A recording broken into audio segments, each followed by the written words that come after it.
ijazahnya Pak Iman ini nggak jelas. Dia ngaku S1-nya UI, S1-nya UI, tapi tidak ada terdapat data itu.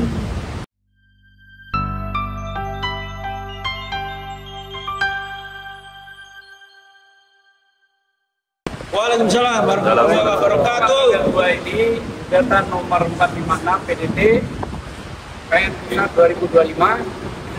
Sidang kedua ini rupanya belum bisa dilaksanakan dengan alasan hakim tidak siap. Namun dari hal tersebut, tepatnya Pak Herman sebagai ketua koordinator.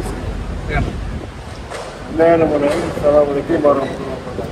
Waalaikumsalam warahmatullahi wabarakatuh. Kami tadi jam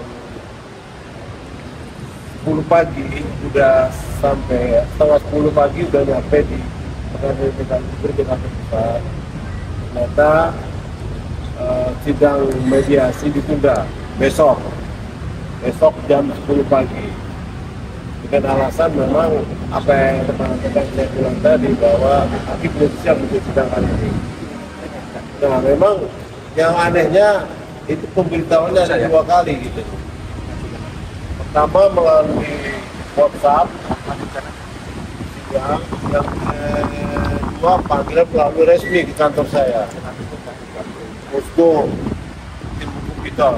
Nah ternyata yang benar itu adalah sidang untuk hari Rabu gitu. Ini pemerintahan WhatsApp.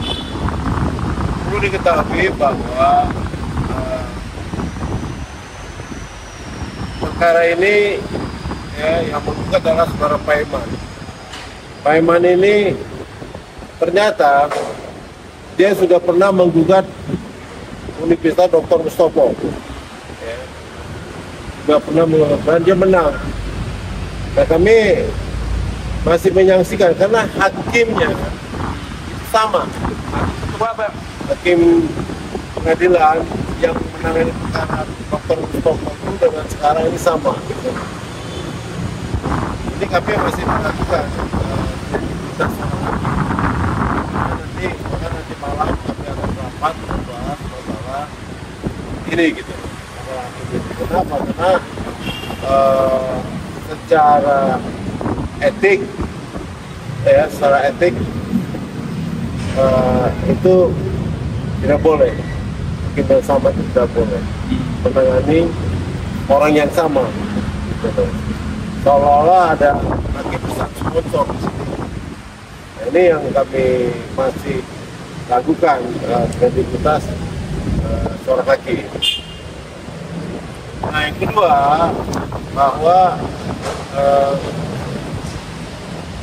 kemungkinan kita untuk berdamai sulit ya dengan Pak Iman ini karena dia mencela-mencela nggak jelas ya. Terus kita suruh minta maaf secara sepihak aja ya pada mau kita bilang ya sama-sama ya kalau mau damai sama-sama tidak ada yang dirugikan gitu ya. Dia udah ngancam kemana-mana supaya para Polda harus segera dinaikkan perkara 15 juta Polda, aduh nggak kelasnya. Artinya ini memang orang nih mafioso nih, Pak Iman ini mafioso ya. Karena dia mau mempermainkan dengan power dia, kekuatan dia. Maka kami akan sudah bicara, nanti malam kami akan bicarakan apa langkah-langkah hukum strategis buat Pak Iman ini. Apakah kita lapor balik, apakah kita persoalkan ya. Nah yang ketiga, kami mendapat data ijazahnya Pak Iman ini nggak jelas. Dia ngaku S1-nya UI, S1-nya UI, tapi tidak ada terdapat data itu. Ya, kita sudah minta ke Badan Informasi Nasional, lembaga informasi. Dia tidak mau menyerahkan apa data-data ijazahnya itu. Nah, kami dapat dari Dr. Mustopo dan teman-teman tadi ini itu baik S1, S2, dan S3-nya tidak jelas. Datanya S1 yang nggak jelas, S1-nya tidak jelas, tapi dapat dari lawyernya Dr. Mustopo. Mungkin bisa dijelasin Pak Satria? Pak Satria maju. Ya.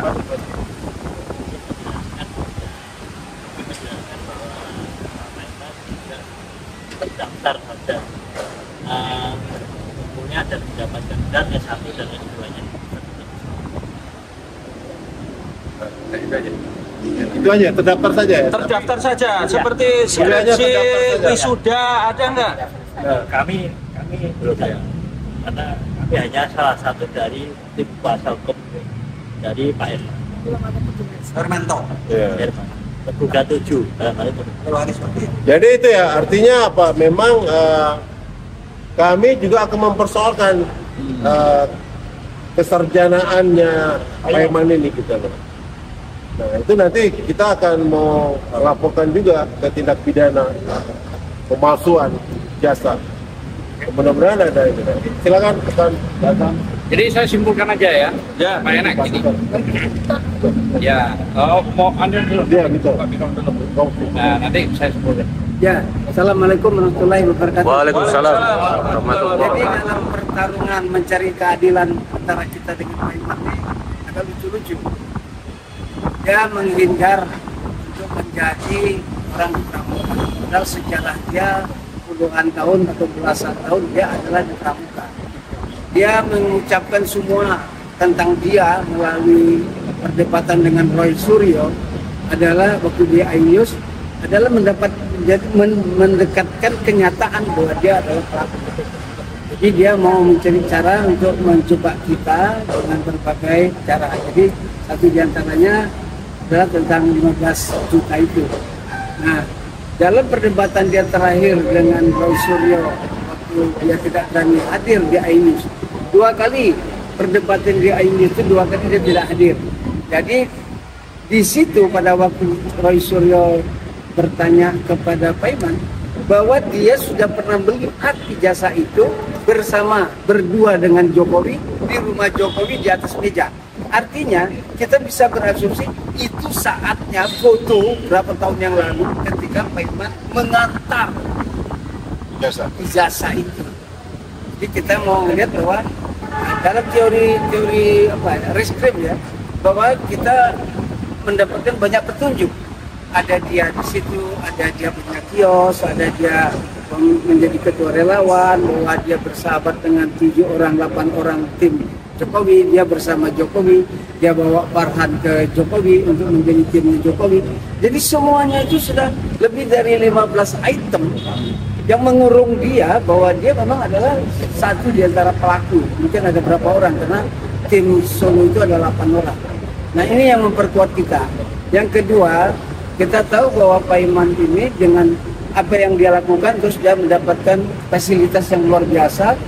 Anak pasar pramuka bisa mendapatkan jadi wamen, bisa mendapatkan jadi komisaris di Pertamina yang tantiumnya setiap tahun 40 miliar. Jadi kalau Pak Iman itu 10 tahun menjadi komisaris di Pertamina, di PGN, dia punya ratusan miliar.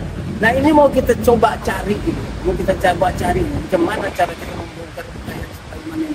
Kalau kita lihat kemarin orang-orang bisa mencari rumah-rumah yang mendapatkan fasilitas negara dengan cara-cara itu.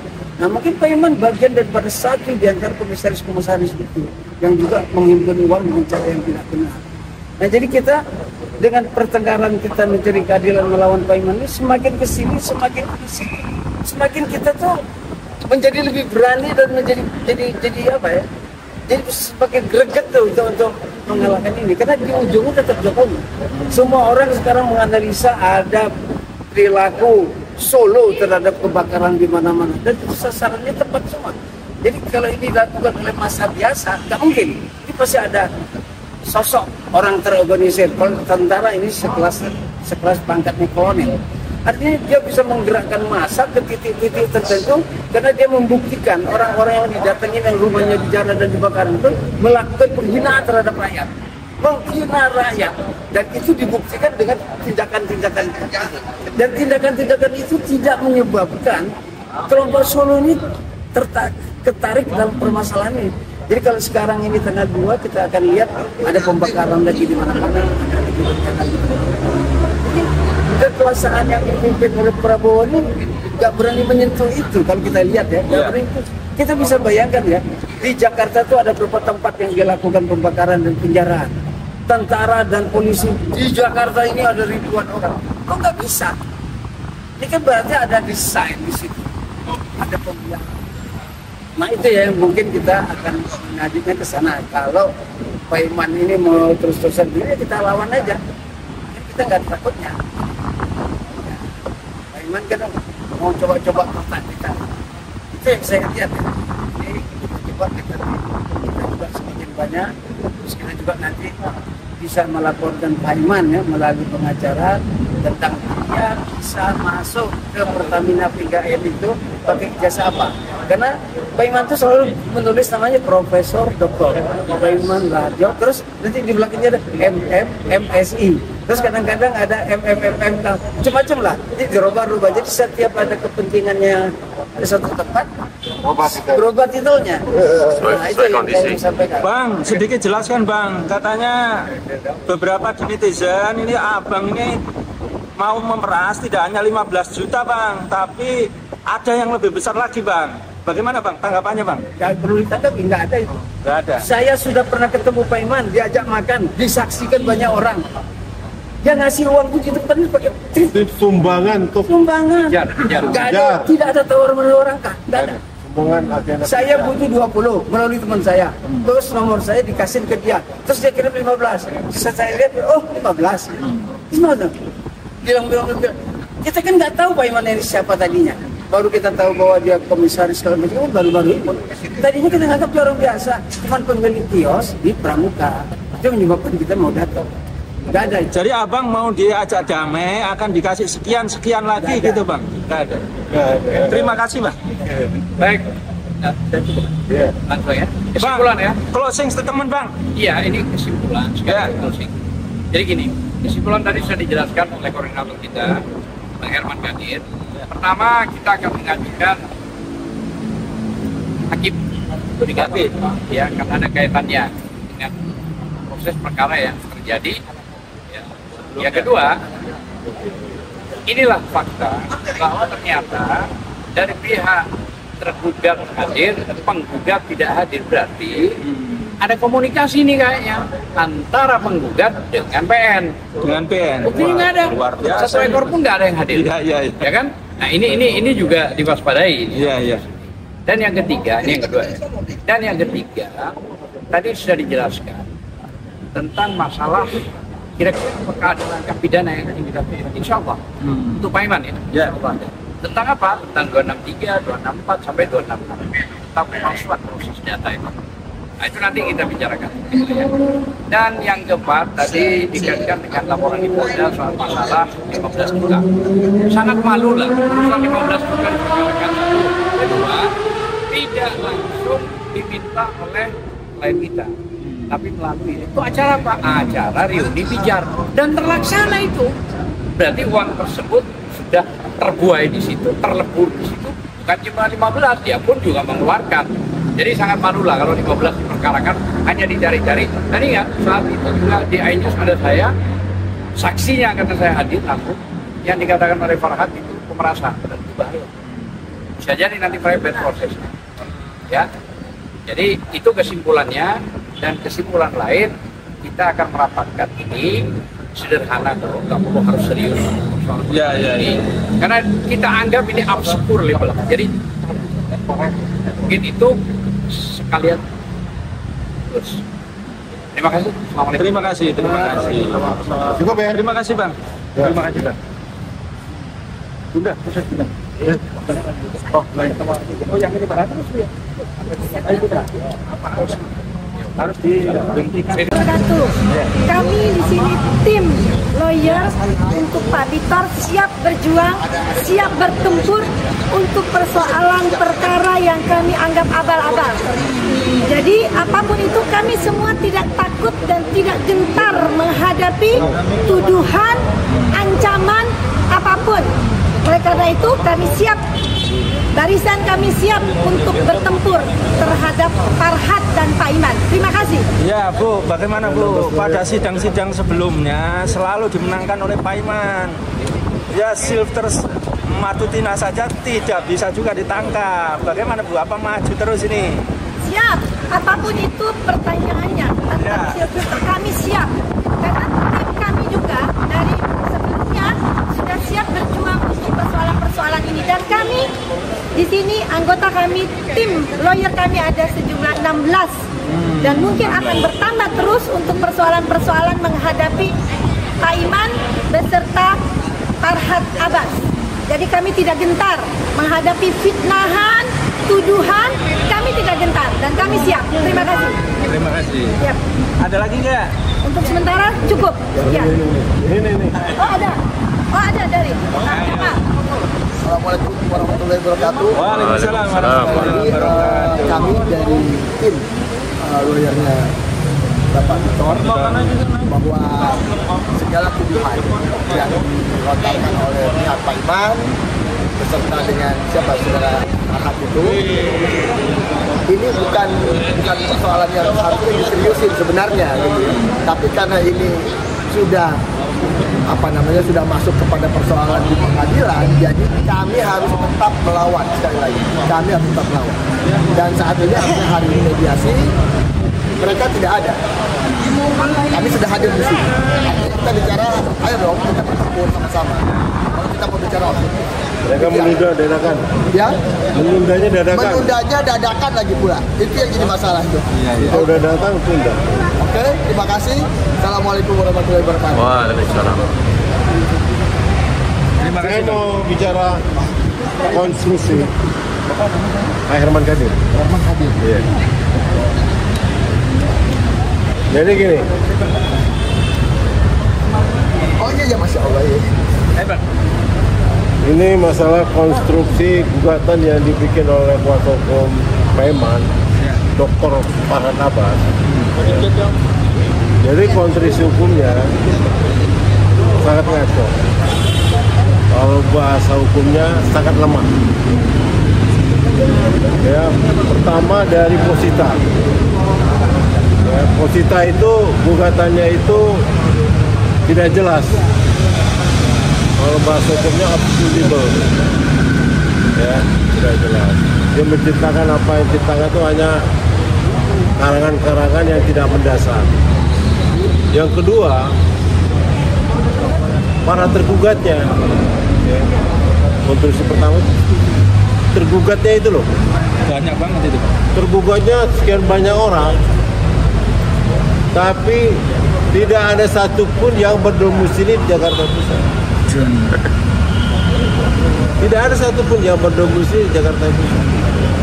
Para tergugat itu. Ada yang di Solo, ada yang di Jogja, ya kan? Ada yang di Bogor. Kok tiba-tiba dia buat Jakarta Pusat? Artinya memang gugatan ini dibuat secara serampangan gitu oleh kuasa hukumnya dan tidak punya legal standing yang jelas. Kenapa saya bilang serampangan? Ya, itu tadi saya bilang tadi. Banyak sekali konstruksi hukumnya yang dibuat ngaco dan tidak mempunyai landasan hukum yang kuat. Nah ini banyak lagi ajas-ajas yang dilanggarnya. Ya, ajas eksekutor forum rei itu kan gugatan itu harus digugat di tempat domisili tergugat. Itu sudah rontok ya, sudah bisa. Yang kedua, dia juga ajas kepatutan dan ini ya, itu tidak layak. Dia ada mempersoalkan persoalan pidana, uang di 15 juta juga dipersoalkan di dalam gugatan ini. Apa urusannya? Ya kan? Uangnya cuma 15 juta, minta gantinya 1,5 M. Nah, ngaco lagi kan gitu. Iya kan? Dia persoalkan mau 15 juta, tapi minta ganti 1,5. Apa dasarnya? Jadi itulah, saya bilang bahwa konstruksi gugatan yang bikin itu adalah sangat kacau dan tidak berlandaskan hukum. Dan itu harus batal demi hukum. Terima kasih. Wassalamualaikum. Bang, sedikit Bang.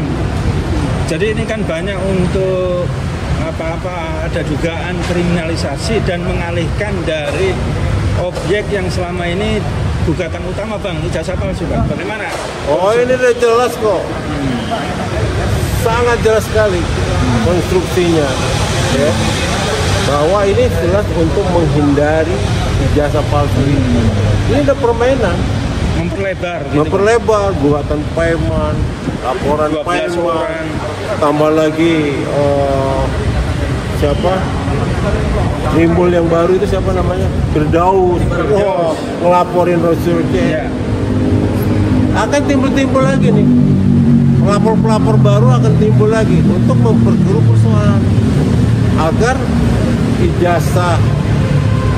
kasus ijazah ini tenggelam. Jangan-jangan nih demo-demo kemarin ini juga by design ini untuk menelangkan kasus ijazah. Jangan-jangan diduga Bang. Bahasa hukumnya diduga. Bisa jadi gitu loh. Kan gara-gara demo kemarin tenggelam benar kasus ijazah. Ya kan? Itu yang ditabrak oleh Brimob itu unsurnya unsur kesengajaan itu. Ya, unsur kesengajanya ada. Maka saya menduga itu memang sengaja tabrak supaya menimbulkan kerusuhan. Dan ternyata benar kan? Gitu loh. Begitu meninggal siapa namanya? Afan itu, terjadilah kerusuhan di mana-mana. Bahkan hampir seluruh Indonesia rusuh. Ini kan sengaja mau menggoyangkan pemerintahan Pak Prabowo nih. Supaya goyang ini, RI 2 akan naik jadi RI 1. Wah, ini makin kacau lagi nih. Jadi aduh, memang Pak Mister kita ini ya kotor kali bermain politik. Mister Presiden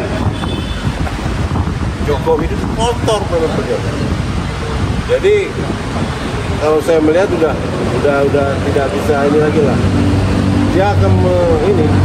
Jangan-jangan saya ragu.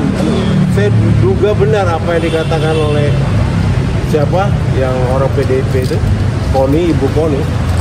Prabowo ini sudah kontrak hanya 2 tahun jadi presiden. Bisa jadi itu. Masa ini dalam sejarah nih ya. Dalam sejarah perpolitikan Indonesia ada tuntutan mahasiswa masyarakat untuk bubarkan DPR. Coba. Kalau DPR dibubarkan, siapa yang mengontrol presiden? Iya kan? Indonesia nih menganut paham trias politika. Kekuasaannya pertama eksekutif, yudikatif dan legislatif. Nah, artinya apa? Semenjak di amandemen 1945 kekuasaannya terpisah secara mutlak. Berdiri sendiri-sendiri. Fungsi DPR itu adalah mengawasi presiden, pemerintah. Ya. Kedua, budgeting, keuangan negara. Ya kan? Yang ketiga, masalah apa? Budgeting apa lagi? Iya, pengontrol. Sebagai fungsi kontrol pemerintah. Controlling. Artinya apa? Kalau DPR dibubarkan, akan terjadi kekuasaan mutlak pada eksekutif. Karena fungsi kontrol, pengawasan dan budgeting ini hilang. Itu loh. Maka saya menduga ini sengaja ini dalam sejarah perpolitikan Indonesia ini baru kali ini ada demo minta bubarkan DPR. Ini pasti diatur secara sistematis. Ada yang mengatur secara sistematis ini. Ada yang bermain di sini. Nggak mungkin kalau tidak ada yang bermain ini. Ya, mulai dari cara menabrak ojol itu, waduh, udah. Tahu nggak? Yang lebih aneh lagi, kenapa semua media lost tanpa kontrol? Diloskan. Dulu jangan coba-coba, zaman Jokowi berkuasa bisa nggak media? Tidak ada satupun yang berani memberitakan masalah demo. Saya lihat lagi, satu lagi yang saya curiga. Kenapa gerbang DPR dibuka? Dibuka, kalau dulu kan dirobohkan. Ini dibuka. Coba. Dibuka lebar-lebar, sengaja dibuka. Dalam sejarah demo-demo Indonesia ini baru kali ini gerbang DPR itu dibuka lebar. Oh, selama ini ditutup terus kok. Artinya apa? Dia ada memang by design. Saya ada melihat tadi curiga-curigaan saya, oleh cara menabrak tadi ojol, ya, cara menabrak ojol yang sangat represif. Yang kedua, kok sekarang ini bisa terjadi pergerakan hampir di seluruh Indonesia, ya, pergerakan ini. Yang ketiga, kenapa media lost begitu memberitakan masalah ini, begitu hebatnya terbukanya dan non-stop, ya kan? Yang keempat, kenapa gerbang DPR dibuka, tidak di ini, sengaja dibuka itu. Artinya memang ada yang mendesain. Makanya saya berharap semoga pemerintahan Prabowo ini tetap solid dan kuat, ya, berjalan sampai akhir masa jabatan. Kita berharap beliau masih berkuasa. Ini ada yang mendesain supaya beliau tidak berkuasa. Ini kita takutin ini, ya. Nah, itu saya statement Ibu Koni itu saya masih ada benarnya juga. Iya. Terima kasih. Alhamdulillah telah dilakukan konferensi pers, ya, oleh Bang Azam dan juga Bang Haji Herman Kadir, juga Bang Titor, ya. Nah, kami tegaskan bahwa kami para YouTuber pejuang dan juga para relawan, Bang Rustam, ya, beliau selalu mengawal dan selalu di depan sebagai relawan pembela Bang Titor dan juga tergugat yang lain tentu Bang, ya. Ya, kita merasakan bahwa pada sidang kali ini banyak sekali kejanggalan, bahkan nampak sekali, ya, setting-setting maupun ketidakadilan. Tadi dijelaskan, yang pertama jelas, ya, penundaan sidang yang seharusnya hari Selasa mendapatkan berita sangat lambat, dan tim kuasa hukum Bang Titor dan yang lain datang full tim. Sedangkan dari pihak yang menggugat, Farhad Abbas dan kawan-kawan, tidak ada yang datang sama sekali. Yang kedua, dijelaskan bahwa ada hakim yang pernah ikut di dalam pengadilan atau sidang yang dilakukan oleh Pak Iman, dan ada juga dia hadir di dalam sidang yang menggugat Bang Titor dan tergugat yang lain. Yang ketiga, jelas tadi ditekankan bahwa sebetulnya sama sekali tidak terbukti adanya pemerasan apalagi fitnah. Ini adalah nampak betul kriminalisasi atau mengada-ada, karena sesungguhnya persoalan yang utama adalah, ya, tuntutan atau sidang-sidang ijazah palsu. Oleh karena itu, ya, kami bersama dengan relawan dan juga YouTuber perjuang dan juga wartawan yang lain menegaskan bahwa sidang ini harus dihentikan, sidang ini harus dibatalkan, karena nampak sekali kriminalisasinya, nampak sekali ini adalah sidang dagelan, ya, sidang dagelan. Sekali lagi, ini harus dihentikan dan dibatalkan. Apalagi negara kita sudah nampak sekali sekarang ini, ya, bahwa, ya, oknum-oknum institusi kekuasaan, institusi penegak hukum, mulai dari oknum kepolisian, hakim, dan jaksa banyak sekali digunakan sebagai alat untuk kepentingan oligarki, kepentingan penguasa-penguasa jahat. Oleh karena itu sudah nampak jelas ini bahwa sidang ini adalah sidang penuh dengan kriminalisasi, settingan, dan dahlan harus dihentikan. Silakan Bang, komentarnya Bang. Assalamualaikum warahmatullahi wabarakatuh. Waalaikumsalam. Hari ini kami bersama kawan-kawan mendukung Bang Victor Suryadi dan kawan lainnya yang seluruh pasukan ya. Atas laporannya Pak Iman melalui Farad Abbas CS. Ya. Tapi hari ini mereka nggak hadir. Entah ada apa, entah mengatur strategi apa gitu. Tapi kami berharap pada Pak Iman atau Farad Abbas harus saya rasa mencabut nih laporan-laporan yang saya rasa ini laporan kacang gitu. Kacangan gitu kan. Artinya isu sebenarnya adalah ijazah palsu Jokowi yang diduga Pak Iman itu terlibat gitu loh. Kan Bang Victor bilang apa pasar pramuka Profesor Pak Iman. Tapi tiba-tiba dia melaporkan dengan, saya melihat ini strategi Pak Iman untuk membungkam gerakan membongkar ijazah palsunya Jokowi. Tapi hati-hati Pak Iman, kalian salah cari lawan. Yang dilawan itu Victor Suryadi dan kawan-kawan, aktivis pijar Indonesia, aktivis demokrasi, aktivis 80-an. Jadi nggak segampang itu Pak Iman. Jangan sampai laporan ini berbalik kembali ke Pak Iman, ke Farad Abbas dan lain-lain. Jadi senjata bantuan. Iya, menjadi senjata bantuan. Karena apa? Karena Pak Iman itu berkuasa juga selama Jokowi. Artinya ada sesuatu di sini yang kita duga. Masalahnya komisaris lain-lain lah yang kita duga hari ini. Pak Iman nggak bersih-bersih banget gitu loh. Jadi menurut saya Pak Iman berkata sejujurnya aja, fokus pada ijazahnya Jokowi. Yang katanya Bang Victor Suryadi diduga dibuat di pasar pramuka. Ijazah saja. Iya, jangan jadikan isu lapor karena Victor dengan pasal ini ke PM, lapor lagi ke Polda, rakyat tahu Pak Iman, rakyat tahu mainan apa ini, gerakan apa yang dilakukan. Tapi kami kan bisa ngelawan.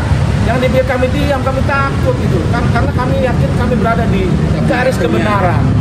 Kebenaran tidak bisa dibungkam dengan apapun. Kalian boleh punya uang, punya kekuasaan, tapi kami di sini pejuang-pejuang ini punya militansi yang tidak dapat dibeli, tidak dapat dikalahkan dengan uang dan kekuasaan. Dan paling utama, kami punya Allah Subhanahu Wa Taala. Takbir, Allah Akbar, yang akan tetap berjuang di jalannya. Jadi, kenapa kami berjuang hari ini? Mendukung semua yang dikriminalisasi, aktivis, kawan-kawan, ulama, akademisi yang dikriminalisasi. Kenapa? Karena kami meyakini, kami berjuang untuk bangsa ini. Kami tidak mencari sesuatu hal, tidak mencari uang, jabatan. Kami berangkat dengan uang sendiri. Kami berjuang dengan keyakinan. Kami pasrahkan hidup ini kepada Allah Subhanahu Wa Taala, bahwasanya ke depan negara ini harus lebih baik dari sekarang. Kita bisa teliti Ustaz, ke depannya. Apakah ada lagi calon-calon pejabat negara yang berani menggunakan jasanya?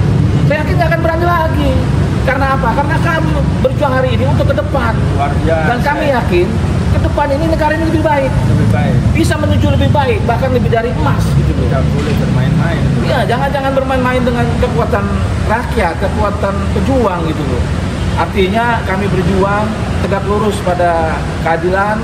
Perjuangan ini benar-benar berjuang. Tidak ada orang di belakang kami, tidak ada dana besar di belakang kami. Justru kami berbalik kepada yang lain. Kami menduga ada orang krempeng di belakang kalian, ada dana besar di belakang kalian. Hari ini kami percaya dan kami yakini dan pastikan hari ini Jokowi bukan presiden lagi. Jadi presiden hari ini nggak seperti Jokowi gitu loh. Dia masih punya rasa nasionalisme, punya moral, punya etika yang pasti asli jasanya. Nah, artinya kami percaya pada presiden hari ini, semoga kedepannya bisa menjadikan Indonesia lebih baik. Segala sesuatu yang tidak baik harus dinyatakan tidak benar, yang benar harus dinyatakan benar untuk Indonesia ke depan lebih bagus. Karena saya yakin hidup kita ini hanya tinggal beberapa tahun. Tapi negara ini mau 100 tahun bahkan 1000 tahun lagi harus ada Indonesia. Tidak boleh berpecah, rakyat harus sejahtera. Berangkat dari sinilah kita akan menuju berjuang untuk manusia-manusia Indonesia yang akan datang. anak cucu kita yang akan datang. Kira-kira seperti itu. Ya. Wabillahi taufiq wal hidayah. Wassalamualaikum warahmatullahi wabarakatuh. Rustam Effendi. Ya, Bang Rustam, alhamdulillah ya, insya Allah ya kepada netizen ya, Mungkartub, anti kapitalis, anti oligarki, Ahmad Hussein channel dan juga channel-channel kabar politik, Herman Kadir channel dan channel-channel perjuangan yang lain. Ya, terus ikuti di dalam live streaming kita dan juga ya bersama dengan relawan kita untuk mengawal sidang ini segera untuk dihentikan atau kita lawan dengan perlawanan yang Sedikit lagi Ustaz, ya. sedikit lagi saya tambahkan, hari ini Indonesia dan kami membutuhkan relawan-relawan baru yang berani. Maka hadirlah, tampil sebagai pejuang. Tidak hanya melihat di YouTube aja, Ustaz. Harus berani turun di jalan. Karena apa? Saya yakini ketika kita berani itu tidak memendekkan umur kita. Kita takut itu juga nggak akan memanjangkan umur kita. Artinya kami perlu dukungan orang yang ada real berjuang bersama kami. Jadi jangan kami aja, Ustaz. Kalau perlu bertambah makin besar. Karena untuk menuju Indonesia lebih baik. Baru ya luar biasa ini himbauan dari yang terakhir, himbauan dari Bang Rustam ya sebagai pemimpin atau juga koordinator relawan di dalam sidang pengawalan Bang Victor ini menyampaikan ya kepada seluruh netizen, kepada publik bahkan rakyat di Jabodetabek untuk hadir ya, khususnya adalah besok hari Rabu jam 10 ya. Kata dia, jadilah kita sekarang ini adalah pejuang-pejuang untuk membela kebenaran dan keadilan di negeri kita sebagaimana yang dimuliakan oleh Rasulullah, mafatihul khairi wa maghalibul syarr. Jadi para aktivis, para ulama, para habaib dan para pejuang negeri ini adalah kunci-kunci membuka segala kebaikan dan kunci-kunci penutup segala kejahatan. Assalamualaikum warahmatullahi wabarakatuh.